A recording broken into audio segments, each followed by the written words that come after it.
For decades, Scene Diddy Combs stood at the center of global music, power, and influence, an architect of culture whose name symbolized success, access, and prestige. But behind the lights, the awards, and the carefully curated image, a far darker story has begun to surface, one that raises unsettling questions about power, silence, and what can happen when fame shields behavior from accountability. This story is not about rumors or internet noise alone. It is about a growing pattern of allegations that span years, involving claims of abuse, coercion, intimidation, and manipulation, claims now echoed by lawsuits, witnesses, and federal scrutiny. At the heart of these accusations is a disturbing theme: the alleged misuse of power to control people's lives, careers, and voices, often in ways that left them afraid to speak for years. What makes this case so chilling is not just who is accused, but the system surrounding him, an industry where success can depend on access, where saying no can cost everything, where silence is sometimes rewarded and truth comes at a terrifying price. As more individuals step forward, the image of an untouchable icon begins to crack, revealing a story far larger than one man. In this video, we will walk carefully through what has been alleged, what is known, and why this moment matters. Not speculation, not sensationalism, but context, patterns, and the voices that were ignored for far too long. This is a story about accountability and about how long the truth can be buried when power runs unchecked. Before we begin, support this channel by liking the video and subscribing. It helps us continue telling difficult stories that deserve to be heard.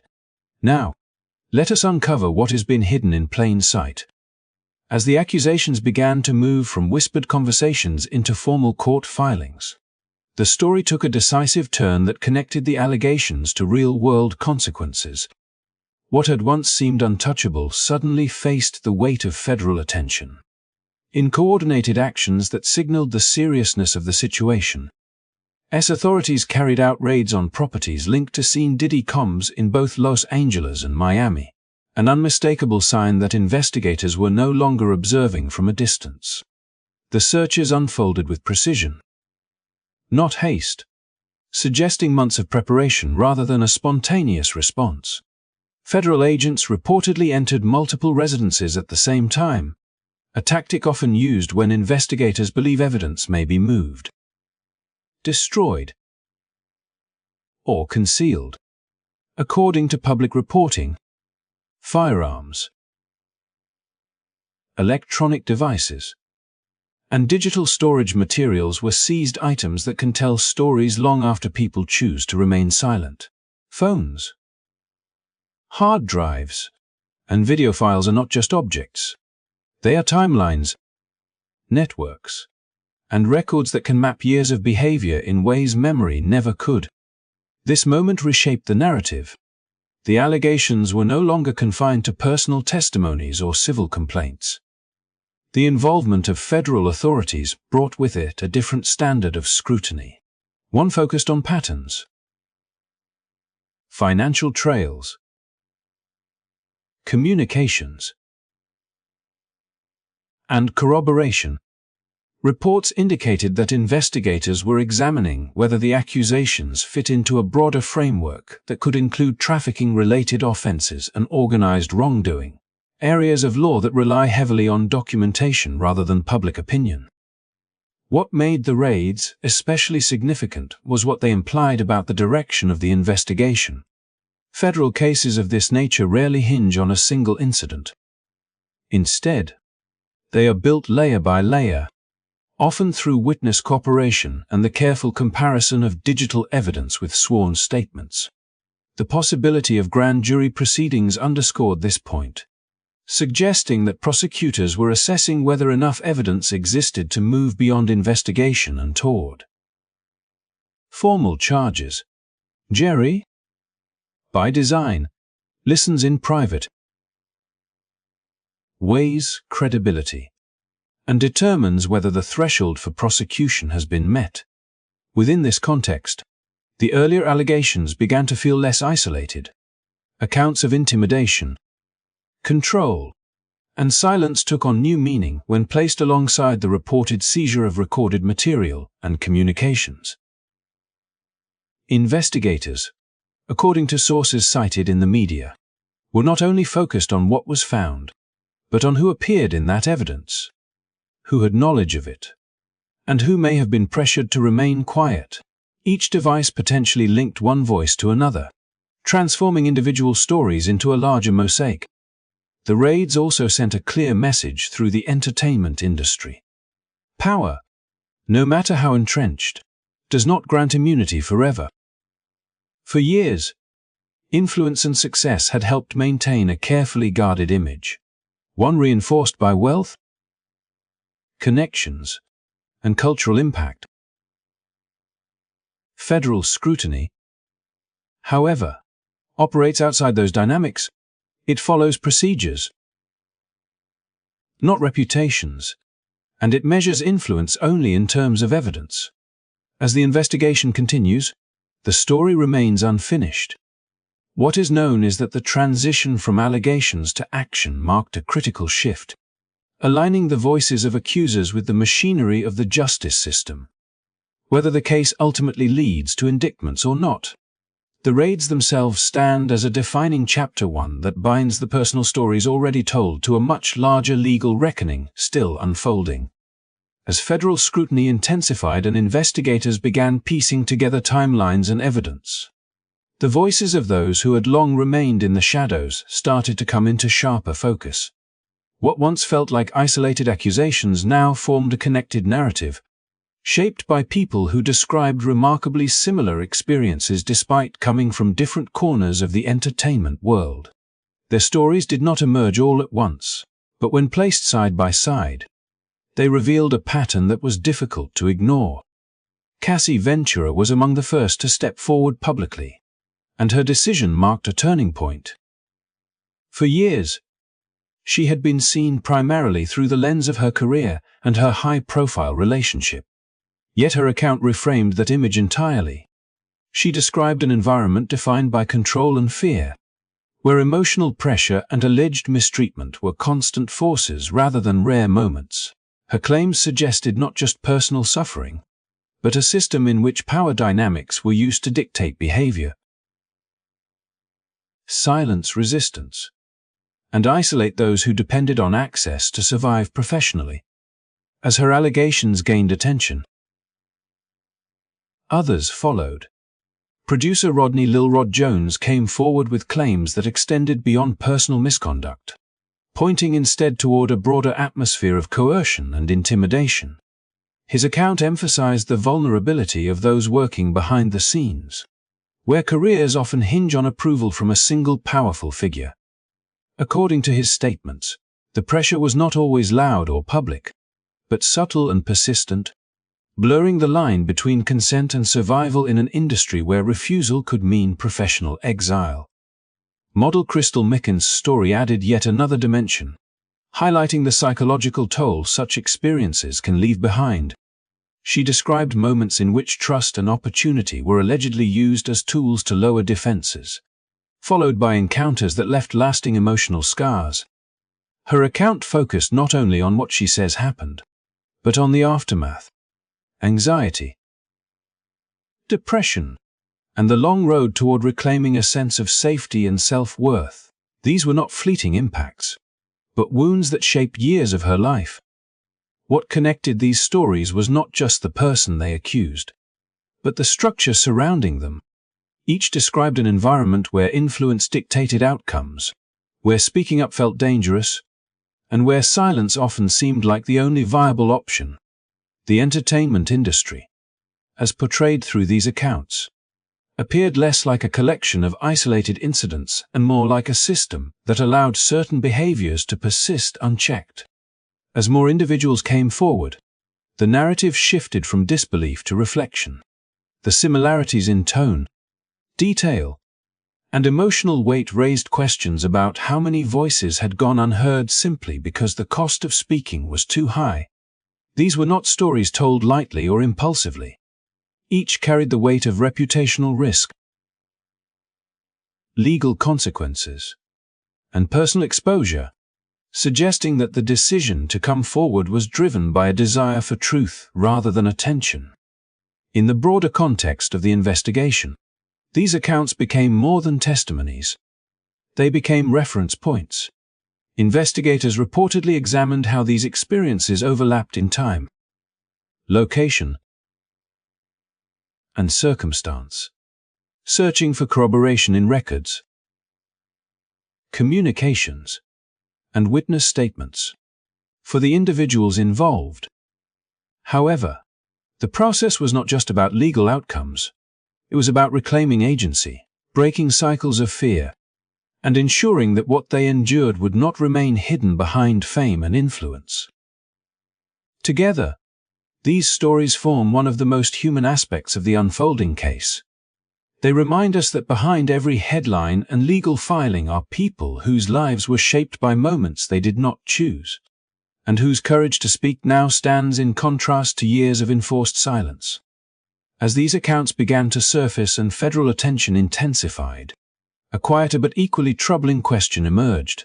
How could behavior described by multiple individuals persist for so long without meaningful challenge?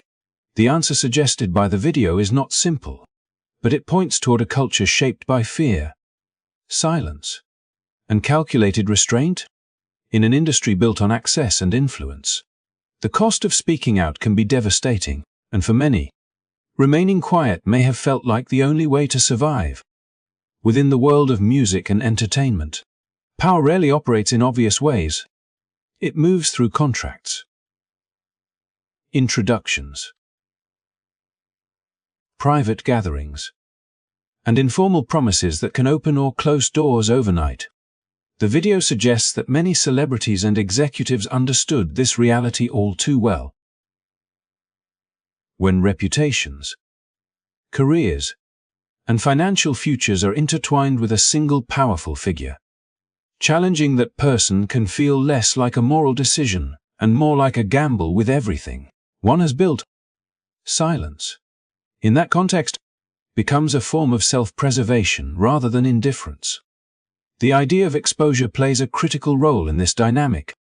According to the narrative presented, some individuals feared that their own private moments, associations, or decisions could be used against them if they spoke out. Even without proven wrongdoing, the threat of public embarrassment or career damage can be enough to ensure compliance.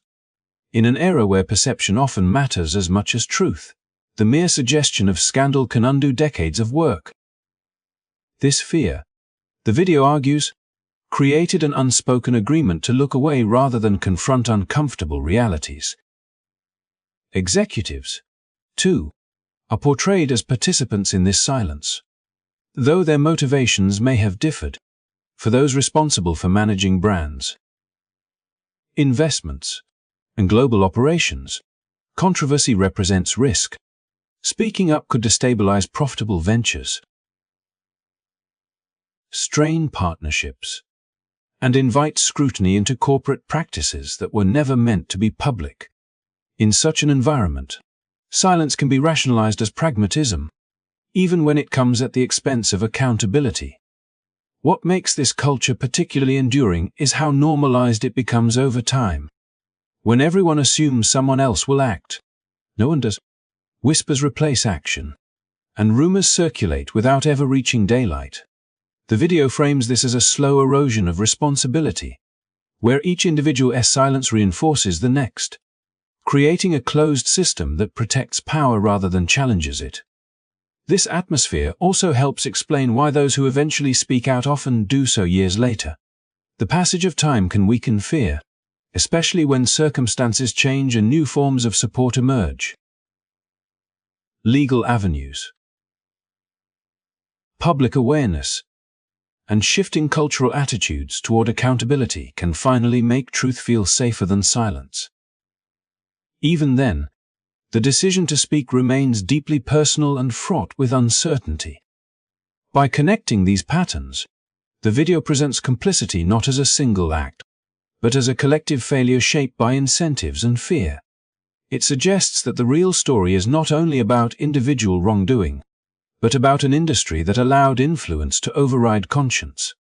In doing, it invites viewers to reconsider how power operates behind closed doors and why systemic change requires more than exposing one person.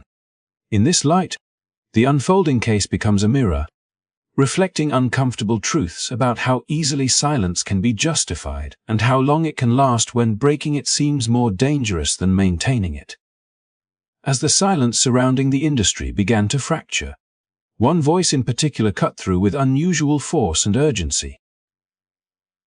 Jaguar Wright, a singer and longtime figure in the music world, emerged as a controversial presence in the unfolding story, offering claims that extended far beyond a single individual.